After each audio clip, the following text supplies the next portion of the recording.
अस्सलाम वालेकुम, मैं हूं मुनीज़े जहांगीर और आप देख रहे हैं प्रोग्राम स्पॉटलाइट। नाजरीन, आज बहुत सारी खबरें हैं। इमरान खान साहब ने ये कह दिया है कि पाकिस्तान तहरीक इंसाफ जो है वो कौमी असम्बली में वापस जाएगी, तो दूसरी तरफ चौधरी शुजात ने परवेज़ इलाही की जो रुकनीत है वो मुअत्तल कर दी है पार्टी के अंदर, चूँकि परवेज़ इलाही साहब ने ऐलान कर दिया था कि पाकिस्तान मुस्लिम लीग काफ जिनकी वो सरबराही कर रहे हैं वो ज़म हो जाएगी PTI के अंदर।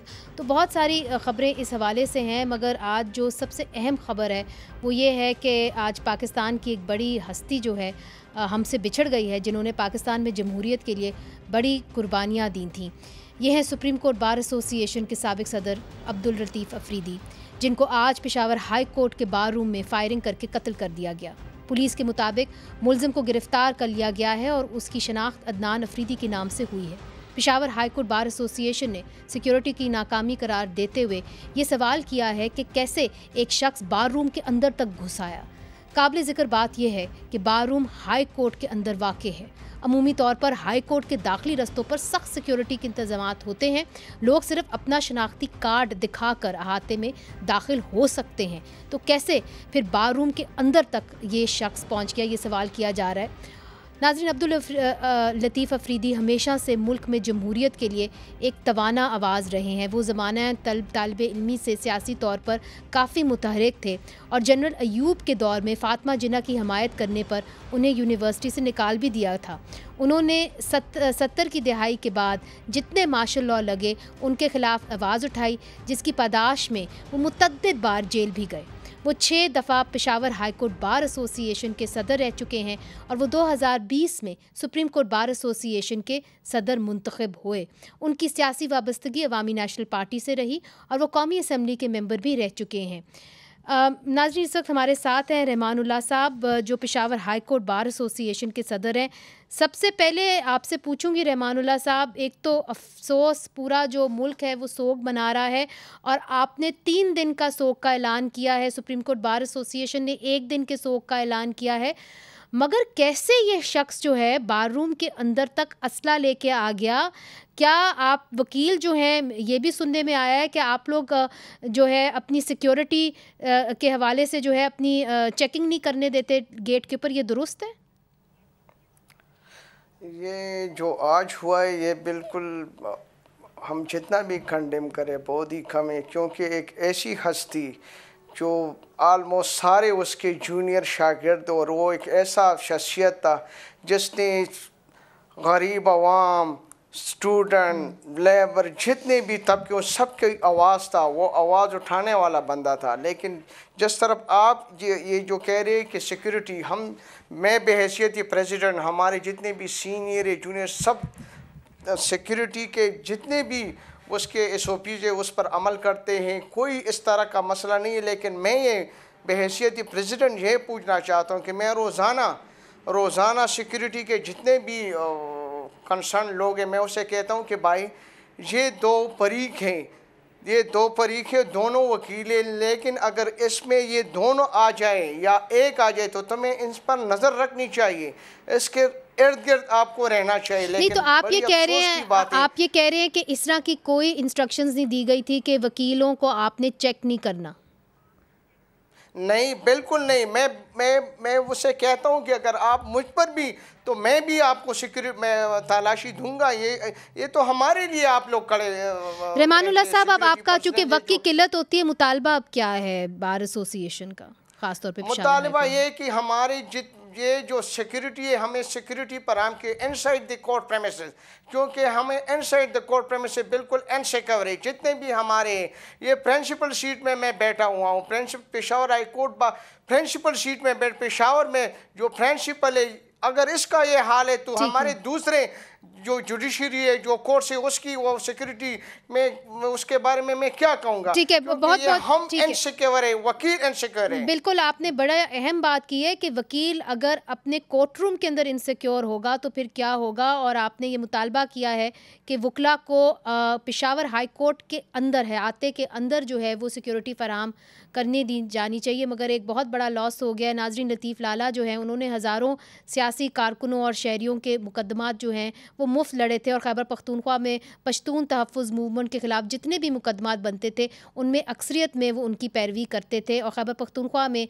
कायम हरासती मराकज़ के ख़िलाफ़ दरख्वास्तों की पैरवी भी वो काफ़ी अरसे तक करते रहे और लापता अफराद के मुकदमात भी जो अदालतों में हैं वो लड़ते रहे। छोटा सा आपको एक क्लिप दिखाते हैं और आपको ये भी बताते चले जाएं कि लतीफ़ लाला का जो जनाजा है वो कल सुबह 11 बजे पेशावर में पढ़ा जाएगा। बागम दूर करें तो और उसके रास्ते में सबसे बड़ी रुकावट कौन हो? वही लोग जो हमारे तनख्वाहदार, हमारे चौकीदार हैं। इन चौकीदारों का हक आईन में जो दिया गया है उससे ज्यादा कुछ भी नहीं है। नाज़रीन, अब चलते हैं कराची की तरफ। कराची डिवीजन के बल्दियाती इंतखाबात जो हैं उनके नतायज अभी आ रहे हैं और ताख़ीर का शिकार होने की वजह से धांधली के इल्ज़ामात भी लग रहे हैं, मगर इब्तदाई नतायज के मुताबिक पाकिस्तान पीपल्स पार्टी को 80 नशिस्तों के साथ बरतरी हासिल है, जबकि जमात इस्लामी 49 नशिस्तों के साथ दूसरे नंबर पर है। तहरीक इंसाफ 29 सीटों के साथ तीसरे नंबर पर है। नून लीग को 6 नशिस्तें जो हैं वो मिली हैं। JUIF और आज़ाद उम्मीदवारों को दो नशिस्तें जो हैं वो मिली हैं। तमाम अपोजिशन जमातें इलेक्शन कमीशन की कारकर्दगी पर एहतजाज कर रही हैं। रिजेक्ट करते हैं हम इस इलेक्शन के पूरे प्रोसेस को इंक्लूडिंग द रिजल्ट। मैं डिमांड करता हूं इलेक्शन कमीशन ऑफ पाकिस्तान का रेजिग्नेशन। वो काबिल नहीं है इलेक्शन कमीशन ऑफ पाकिस्तान बनने के, बेईमान आदमी है, PDM का एक्सटेंशन है। मैं ECP का इलेक्शन कमीशन डिमांड करता हूं कि इस्तीफा दे। फेल हो गया वो इलेक्शन कराने में। IG साहब, किसी MNA, MPA, minister, political engineer की बात सुने बगैर आपका काम था ईमानदारी से इलेक्शन करवाना। जिम्मेदारी आपकी थी, आप फेल हो गए। आप पहले भी फेल हुए, आप फिर फेल हो गए।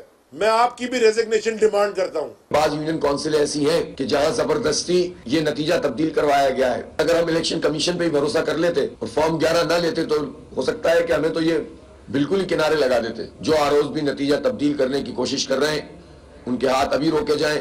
मैं पाकिस्तान पीपल्स पार्टी से भी कहता हूं और इलेक्शन कमीशन से भी कहता हूं कि आप जबरदस्ती किसी को उसके हक से महरूम ना करें। कभी कोई काम तरीके से भी तो करना सीख लें और हमें हमारा हक दे दें और इस मसले को आइंदा चंद घंटों में रिजॉल्व कर लें। इस वक्त हमारे साथ हैं अली हैदर जैदी साहब, जो तहरीक इंसाफ सिंध के सदर हैं, वफाकी वज़ीर मेरी टाइम्स अफेयर्स भी रह चुके हैं। बहुत बहुत शुक्रिया अली जैदी साहब, आपने हमें ज्वाइन किया। अभी जो इमरान खान साहब की तरफ से बयान आया है और उन्होंने लाहौर से ये बयान दिया, उन्होंने कहा कि जी एक वजह ये हो सकती है कि PTI की कारकर्दगी अच्छी नहीं थी इंतखाबात के अंदर, कि धांधली हुई है, वो तो हमने आपसे भी सुन लिया, मगर दूसरी तरफ उन्होंने ये भी कहा है कि शिकस्त की वजह तंजीम की कमज़ोरी भी हो सकती है। तो आपकी इमरान खान साहब से बात हुई है और इस हवाले से उन्होंने आपको कुछ कहा है? नहीं जी, मैंने ये बात नहीं हुई। इमरान खान साहब ने कोई TV पे भी बयान नहीं दिया। मेरे ख्याल में कोई उन्होंने कोई कॉन्वर्सेशन में कहा होगा, साफियों से तो बात की है। तंजीम के ऊपर डिस्कशन होगी तो मैं कह दूंगा। जी मेरे से इस मामले पे कोई बात नहीं हुई। आप क्या समझते हैं? एक तो आपने धांधली की वजह बताई, मगर दूसरी तरफ इमरान खान साहब तंजीम के हवाले से भी इशारा कर रहे हैं, तो आप समझते हैं कि तंजीम साजी बेहतर हो सकती थी, कहीं कोताही हो गई? तंजीम साजी 100% बेहतर हो सकती थी, बेहतर होनी चाहिए। लेकिन मैं सवाल ये पूछना चाहता हूँ, इससे रिलेटेड सवाल, कि क्या पीपल्स पार्टी की कोई तंजीम है कराची में? ज़रा मुझे कोई बता दे जो पीपल्स पार्टी 100 यूनियन काउंसिल जीत के बैठी है, उनकी कोई तंजीम है कराची में? तो आप ज़रा मुझे बता दें। हमारे 4000 से ज़्यादा नोटिफाइड तंजीम के लोग हैं और बेहतर होना चाहिए। बिल्कुल हो सकता है। मुझे तो 1 साल हुआ है, मैं कराची का सदर को शायद 11 महीने हुए हैं। वो बिलाल गफ़ार हैं, मैं उनको मॉनिटर करता हूं जैसे दूसरे डिविजन्स की करता हूं। मेरी नज़र में उन्होंने बहुत अच्छा काम किया, irrespective of whatever is being said और फेड।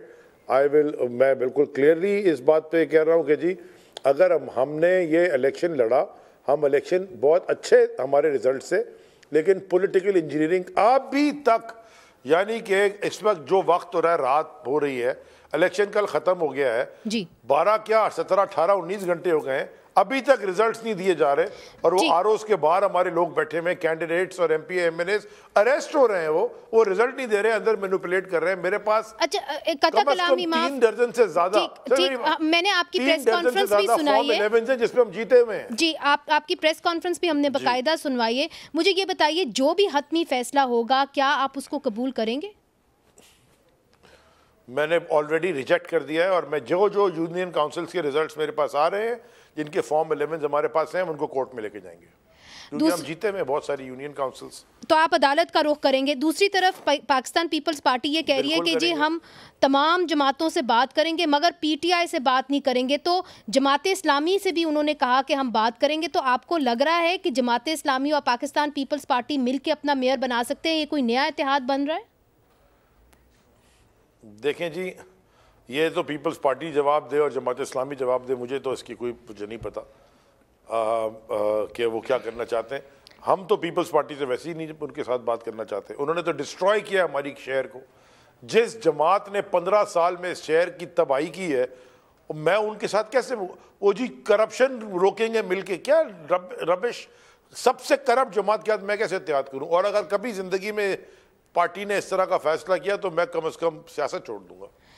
अच्छा, बड़ा आपने बयान दिया। अली जैदी साहब, आप लोगों की जो तोपों का रुख है वो इलेक्शन कमीशन के ऊपर भी है। अब देखिए, आप उम्मीद कर रहे हैं कि आप आम इंतखाबात के अंदर जाएंगे, जब आप तहलील कर लेंगे खैबर पख्तूनख्वा की हुकूमत, इलेक्शन कमीशन तो अब यही रहेगा। और आपके जो मेयर के उम्मीदवार कहा जा रहा था खुर्रम शेर जमान हो सकते हैं, वो भी अपनी यूसी की सीट हार गए हैं। तो इस सूरत हाल में आप कैसे इलेक्शन के अंदर जाएंगे जहां आप इतने बड़े पैमाने के ऊपर कराची हैदराबाद के अंदर हारे हैं और इलेक्शन कमीशन तो वही होगा? देखिए ना, ये अब सवालिया निशान है पूरे सिस्टम पे कि अगर स्टेट स्पॉन्सर्ड रिगिंग, क्योंकि रियासती मशीनरी इस्तेमाल करके, रियासत के इदारों को इस्तेमाल करके, क्योंकि पुलिस तो रियासत का इदारा है ना, आरओ रियासत के मुलाजिम है, डीसी रियासत का मुलाजिम है, और ये सारी सिंध का जो सिस्टम था वो सारा इस्तेमाल करके अगर रिगिंग करा के इलेक्शन तब्दील किया जा रहा हो, रिजल्ट मैनिपुलेट और मैन्युफैक्चर किया जा रहा हो, आवाम का मैंडेट चोरी किया जा रहा हो, ये कौम को किस तरफ लेके जा रहे हैं और मुल्क किधर जा रहा है, यही तो सवाल है। तो हम तो पहले दिन से, मैं क्या, खान साहब हम चेयरमैन तहरीक इंसाफ कब से कह रहे हैं इलेक्शन कमीशन बायस्ड है, खुला नजर आ रहा है कि इसमें बायस है। मगर तो देखिए, हम तो कहते जाएंगे। जी अली साहब, देखिए एमक्यूएम ने भी बॉयकॉट किया है इस हवाले से, और आपने अभी ये फैसला किया, इमरान खान साहब की तरफ से बयान आया कि जी हम वापस कौमी असम्बली के अंदर जाएंगे, आप भी एमएनए हैं। आप समझते हैं कि जो कराची के और हैदराबाद के अंदर एमक्यूएम ने बॉयकॉट किया, इसका बराह रास्त असर जो है वो कौमी असम्बली के ऊपर पड़ेगा? इसलिए चूँकि अभी तक जो लिस्टें मंगवाई गई हैं उसके अंदर ये वाज़े है कि 181 जो है अरकान की हमायत जो है वो पीडीएम को हासिल है। तो हाउ श्योर आर यू कि इनके साथ जो इत्तेहादी हैं, ख़ास तौर पे एमक्यूएम जिनके साथ आपने काम किया है, वो इनको ही वोट डालेंगे आगे बढ़ते हुए? देखें, मुझे नहीं पता कि खान साहब ने, मेरे पास अभी तो कोई फॉर्मल कम्युनिकेशन नहीं आई। वही सहाफ़ियों से बातें में उन्होंने शायद ये कहा कि ये ऑप्शन भी है। मेरे पास कोई फॉर्मल कम्युनिकेशन नहीं आई पार्टी सेंटर की तरफ से कि मैं इसके ऊपर कोई बयान दूं कि हम असेंबली में जा रहे नहीं जा रहे, हम तो इस्तीफ़ा दे के आए हैं। जहाँ तक आपने बात की एमक्यूएम का, मेरा अपना ज़ाती ख्याल नहीं है कि एमक्यूएम कभी भी हुकूमत छोड़ेगी, क्योंकि वो फ़ोन कॉल पे चलने वाले लोग हैं। हाँ, फ़ोन कॉल उनको आ जाएगी तो हुकूमत छोड़ देंगे। आपको लगता है कि उनको फ़ोन कॉल आने वाली है? इसलिए चूँकि एक तरफ से तो हमने देखा है कि आप लोगों ने इल्ज़ामात लगाए, खान साहब ने कहा कि जी रेड लाइन मेरे ऊपर हो गई है, डबल क्रॉस हो गया है, मगर पंजाब के अंदर हमने देखा कि उस दिन धुंध भी थी और भी बहुत सारे वजूहात हो सकते थे, मगर आपके जितने भी अरकान असम्बली थे, MPs थे, वो पंजाब असम्बली पहुँचने में कामयाब हो गए। तो अगर वहाँ पर फ़ोन कॉल नहीं आई तो यहाँ पर क्यों आएगी? ये भी आपकी माजरत के साथ I would beg to disagree. वहाँ तो फ़ोन कॉल्स आई हैं, तो कई दफ़ा कह रहे हैं कि फ़ोन कॉल्स आई हैं। पहले जिन्होंने कहा था शायद उनको नहीं आई, बाद में तो आई हैं फ़ोन कॉल्स वहाँ पे। तो मुझे तो यही बताया गया कि वहाँ फ़ोन कॉल्स आई हैं, उसके बावजूद पहुँच गए। मैं अपने अरकान असम्बली की बात नहीं कर रहा कि फ़ोन कॉल से हिलेंगे, मैं एमक्यूएम की बात कर रहा हूँ कि वो फ़ोन कॉल से हिलेगी। अच्छा, तो आपको ऐसा कोई अंदिया है कि एमक्यूएम जो है वो फ़ोन कॉल से हिलने वाली है या इस तरफ जाएगी उस तरफ जाएगी? आप खुद भी तो इनके साथ काम कर चुके हैं, आपका अपना क्या असेसमेंट है? देखिए, जब वो at the time of this रजीम change का सारा अप्रैल में, हम तो उनके पास जाके बैठते थे ना, वो खुद ही कहते थे जी फ़ोन करवा दें, तो मैंने उनसे पूछा कि जी वाशिंगटन से करवाना है, फ़ोन के लंदन से करवाना है या हिंदुस्तान से करवाना है, क्योंकि आपके तो राब्ते वहाँ भी हैं, क्योंकि आप लोगों के खुद ही लोग आपको कहते थे आप रॉ के लिंक्ड हैं, कोई कहता था लंदन से अल्ताफ़ हुसैन से लिंक्ड हैं, कोई कहता है आप अमेरिका की बात सुनते हैं। तो मुझे नहीं पता किस फ़ोन कॉल की वो बात कर रहे हैं, लेकिन वो फ़ोन कॉल आई गई उनको, तो वो इकट्ठे भी हो गए सारे मिल के। तो MQM तो उनका कोई मैंडेट रहा ही नहीं है शहर में, फ़ोन कॉल के ऊपर चलने वाली जमात है। मैं उनके बारे में अब क्या बोलूं। ठीक है, एक आखिरी सवाल आपसे कि धांधली के जो इल्ज़ामात हैं आपने भी लगाए मगर आपके ऊपर भी लगे हैं, और इस वक्त आपके PTI के जो कुछ कैंडिडेट्स हैं वो हिरासत में भी हैं, अमजद इकबाल अफरीदी साहब, फिर हमने देखा है कि रबिस्तान खान साहब भी इस वक्त हिरासत में हैं, फिर एक और PTI का लीडर है वो भी अदील जो है वो हिरासत में, चूँकि उन्होंने पोलिंग स्टाफ को जो है उनके मार धाड़ की और जो पोलिंग का सामान है उसके साथ छेड़ाछाड़ी की है, बैलेट पेपर्स उन्होंने जो है छीन लिए हैं। इसके बारे में आप क्या कहेंगे? धांधली रोकने पे वो जेल में है। अमजद आफरीदी की वीडियो 1 बजे पाकिस्तान के हर बड़े सहाफ़ी ने ट्वीट की हुई है, अभी भी उनकी टाइमलाइंस पे पड़ी हुई है कि वो धांधली कैसे उसने एक्सपोज की। और वो जो उसकी वीडियो चलाई है पुलिस ने, वो उस हल्के का ही नहीं है, वो उस हल्के के बैलेट पेपर ही नहीं है। देखें, पूरा पॉलिटिकल इंजीनियरिंग के तहत ये इलेक्शन हुआ है। पहले वो कहते रहे हो रहा है, नहीं हो रहा, नहीं हो रहा है, नहीं हो रहा, फिर उन्होंने कह दिया जी पता नहीं दहशतगर्दी हो जाएगी, धमाके हो जाएंगे शहर में, क्या हो जाएगा।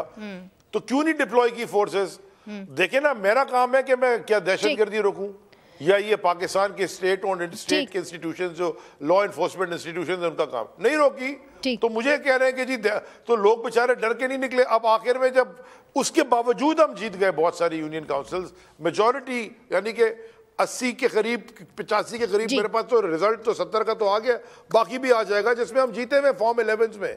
आगे जाके वो चेंज कर दिए गए रिजल्ट कंपाइल्ड फॉर्म ए में।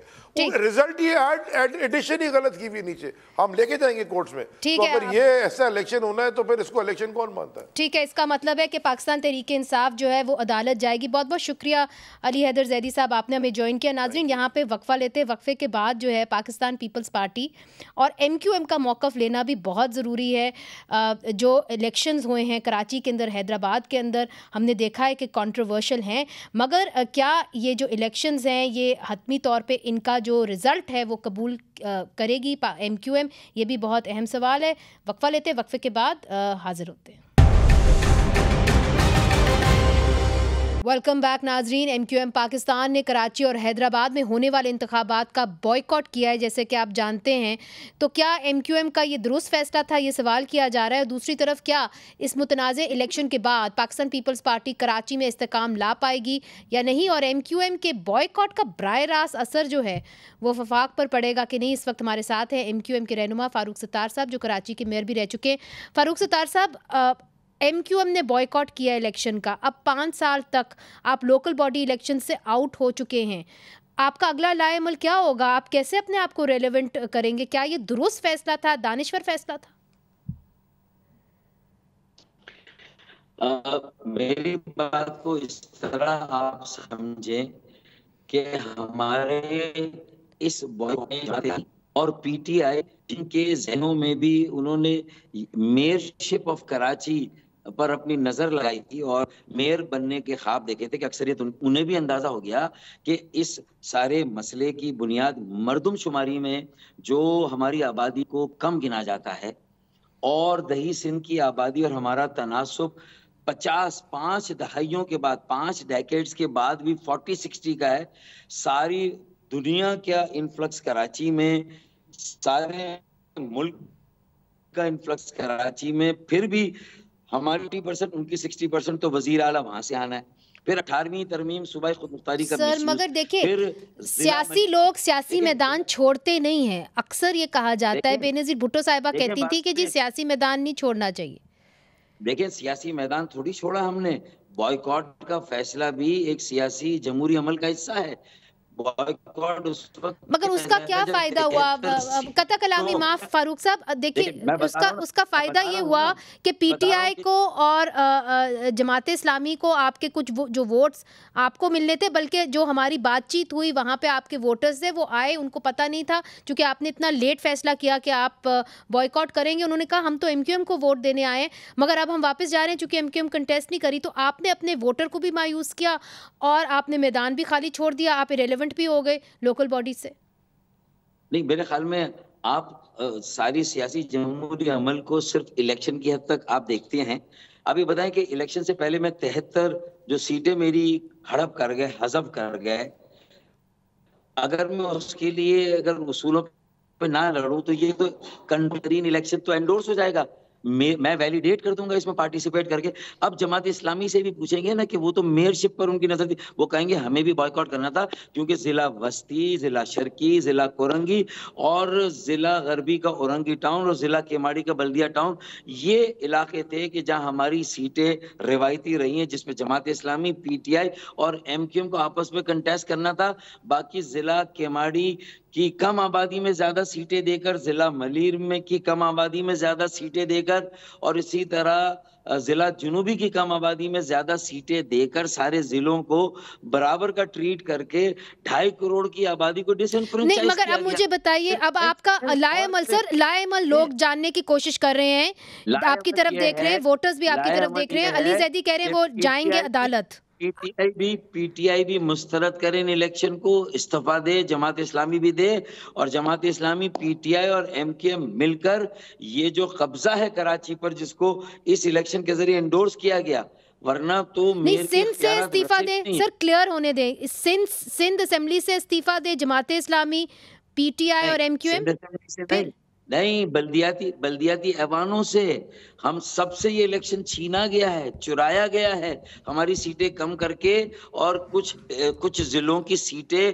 मसनूई तौर पे बढ़ा के उनके मेयर को ठीक है सर, एक और सवाल आपसे, वो ये है कि आप लोग तो ये कह बैठे हैं कि जी अगर तहरीक अदम एतमाद आती है वफाक के अंदर, कौमी असम्बली के अंदर, तो हम अभी वफाक के साथ खड़े हुए हैं, मगर क्या यही फैसला आपका रहेगा अब जो कि ये बल्दियाती इंतखाबात जो हैं ये हो गए हैं कराची हैदराबाद के अंदर?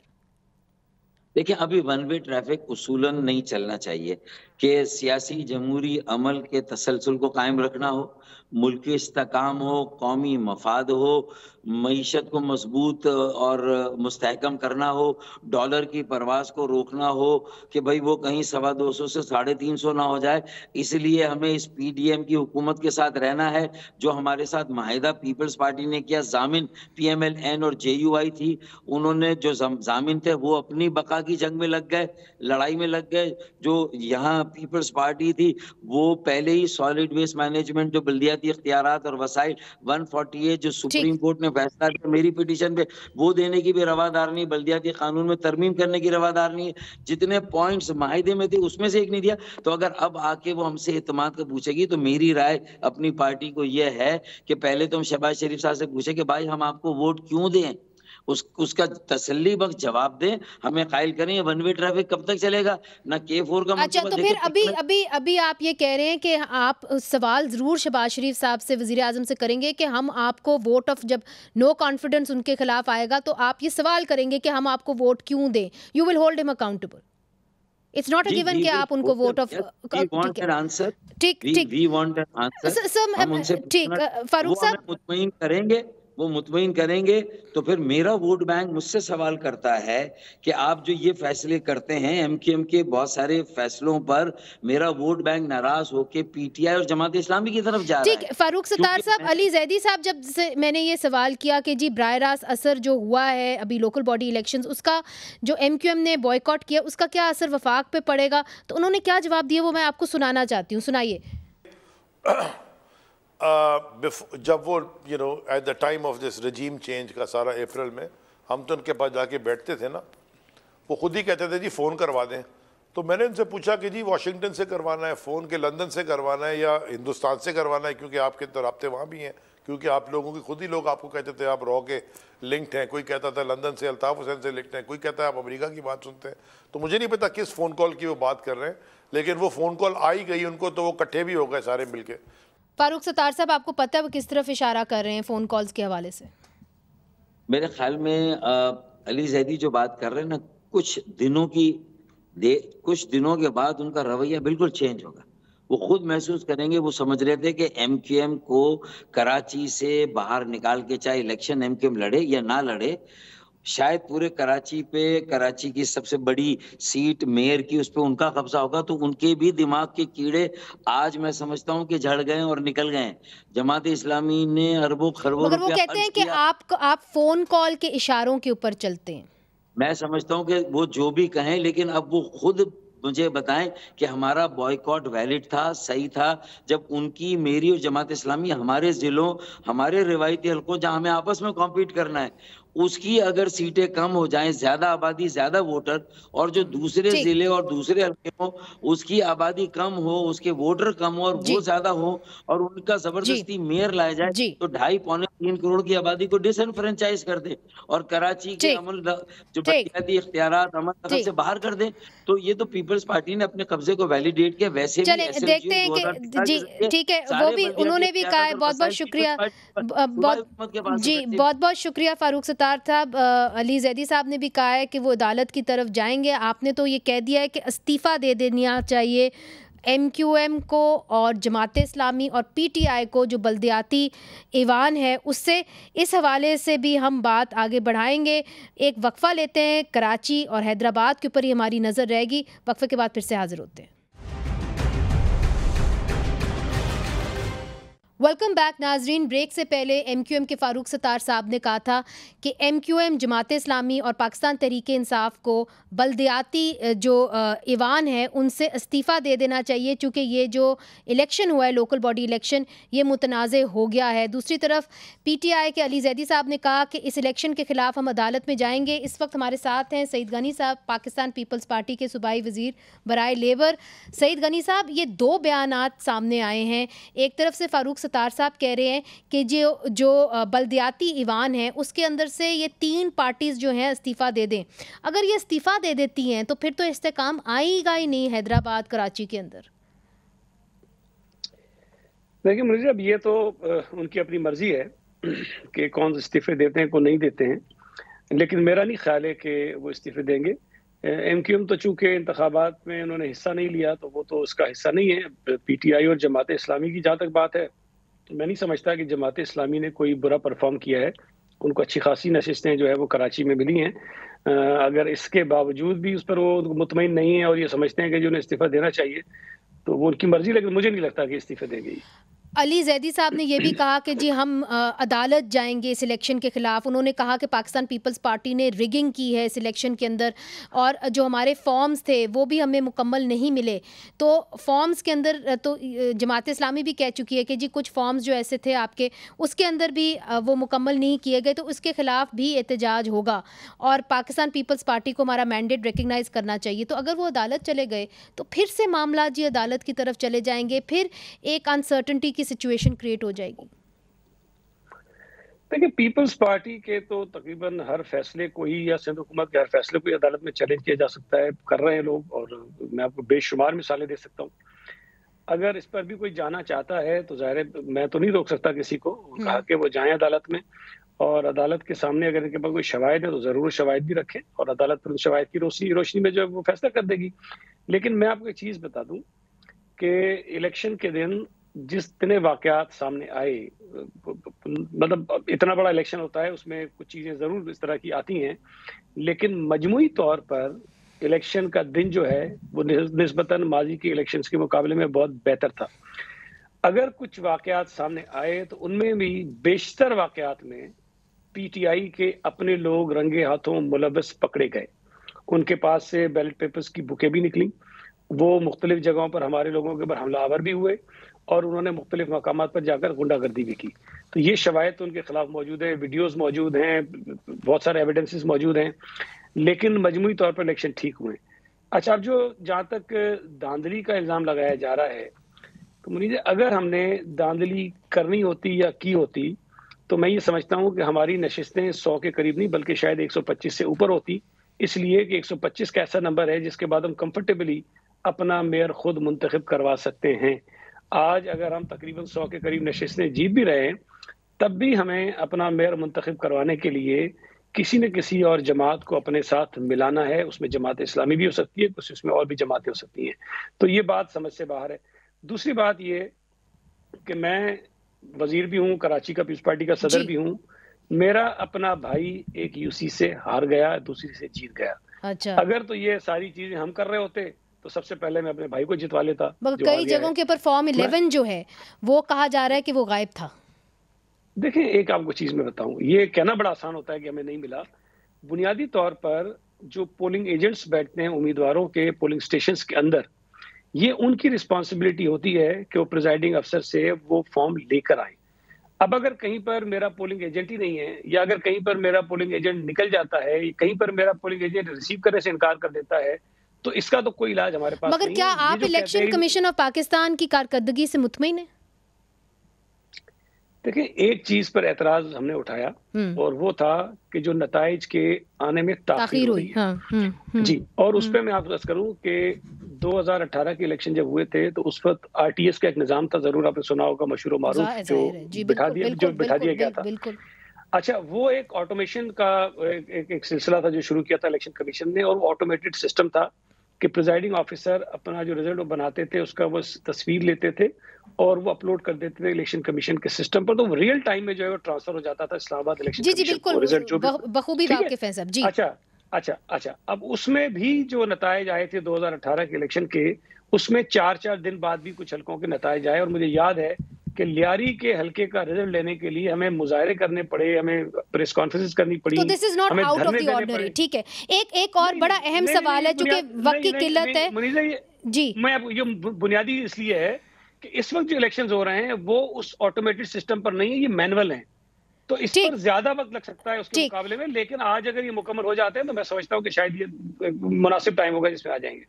अच्छा, जो बड़ी अहम बात है वो ये है कि अब मेयर बनाना है पाकिस्तान पीपल्स पार्टी ने। अब आप इस पोजीशन में नहीं है कि आप मेयर बनाएं, तो क्या जमात इस्लामी के साथ आपकी कोई बात हुई है इस हवाले से? पसे पर्दा कोई बातचीत शुरू हुई है? चूँकि पाकिस्तान पीपल्स पार्टी तो रिकन्सिलिएशन की पार्टी रही है, आपका मौक़िफ़, आपकी आइडियोलॉजी तो बहुत फ़र्क है, मगर क्या हम एक्सपेक्ट कर सकते हैं कि मुश्तरका मेयर शायद पाकिस्तान पीपल्स पार्टी और जमात इस्लामी का बन जाए? देखिए, बावजूद इस जो आइडियोलॉजिकल डिफरेंसेस हैं, पाकिस्तान पीपल्स पार्टी का माजी में भी जमात इस्लामी के साथ बहुत सारी चीज़ों पर जो है वो इलाक हुआ है, हमने इलेक्शंस भी इकट्ठे लड़े हैं। इस मरतबा भी जमात इस्लामी से हमारे राब्ते मुस्तकिल रहे, इलेक्शन से पहले भी, इलेक्शन के दौरान भी और इलेक्शन के बाद भी। मैं ये तो नहीं कह सकता हतमी तौर पर कि उसका नतीजा जो है वो क्या निकलेगा मुज़ाकरात का, बातचीत का, लेकिन जमात इस्लामी तरजीहात में वो पहली जमात है जिसके साथ हम बात करना चाहेंगे और जिसके साथ बैठकर मिलकर हम केएमसी के अंदर हुकूमत बनाना चाहेंगे। अब उसका नतीजा क्या निकलता है, मेयर किसका आता है किसका नहीं आता है, वो मेरे लिए कहना कब्ल वक्त होगा। लेकिन पीटीआई को छोड़कर जितनी भी जमातें इन इंतखाबात में जीती होंगी, छोटी जमातें हैं, कम नंबर्स में उनकी सीटें हैं, लेकिन हम सबसे बात करेंगे और इंशाल्लाह ताला किसी एक अच्छे नतीजे पर हम पहुंच जाएंगे। तो यानी हम ये एक्सपेक्ट कर सकते हैं कि जमात इस्लामी और आपका जो है मेयर बन जाए, क्योंकि एक तरफ से जमात इस्लामी आपके पर इल्ज़ामात लगा रही है और कह रही है कि जी इलेक्शन कमीशन के साथ मिल के पाकिस्तान पीपल्स पार्टी ने धांधली की है, तो आप समझते हैं ये तल्ख कलामी जो है इलेक्शन तक रहेगी और उसके बाद आपको क्या अंदिया मिला है कि जमात इस्लामी की तरफ से लचक दिखाया जाएगा इस हवाले से? देखिए, पहली बात तो ये है कि इलेक्शंस में जिसको ये लग रहा होता है कि मैं हार रहा हूँ या मेरी नशिस्तें कम है, वो इस तरह की बातें करते हैं, उनका राइट है, अगर सबूत है तो लेकर के हैं, कोई बुरी बात नहीं है। लेकिन जब इंतखाबी नतीजे आ जाते हैं तो बातचीत की जाती है, इसलिए कि जब तक उन एलिगेशंस का कोई हतमी नतीजा आए तो उस वक्त तक शायद चीज़ें बहुत ताखीर का शिकार हो जाती है, उस वक्त तक आप इंतजार नहीं कर सकते। मैं ये समझता हूँ कि जमात इस्लामी एक मैच्योर पॉलिटिकल पार्टी है और उन तमाम चीज़ों को समझेगी, उनका राइट अपनी जगह मौजूद है कि वो किसी भी नतीजे को चैलेंज करें, अगर हमसे वो बातचीत करेंगे, हम उनके हक को जो है वो उनसे छीनेंगे नहीं, वो हमसे बातचीत भी कर सकते हैं और हमें चैलेंज भी कर सकते हैं। बहुत बहुत शुक्रिया सईद गनी साहब, आपने हमें ज्वाइन किया। और सईद गनी साहब ये कह रहे थे कि एक नया इत्तेहाद बन सकता है, जमात इस्लामी, पाकिस्तान पीपल्स पार्टी मिल के अपना मेयर जो है वो मुंतखब कर सकती हैं। अब ये देखना है कि क्या ये होगा, एक अनहोनी सा इत्तेहाद होगा, मगर होने जा रहा है, ऐसा लग रहा है जो सईद गनी साहब कह रहे हैं और एक पेशकश कर रहे हैं जमात इस्लामी को। नाजरीन, आज के लिए इतना ही। मुनीज़ जहांगीर को इजाज़त दीजिए। खुदा हाफिज़।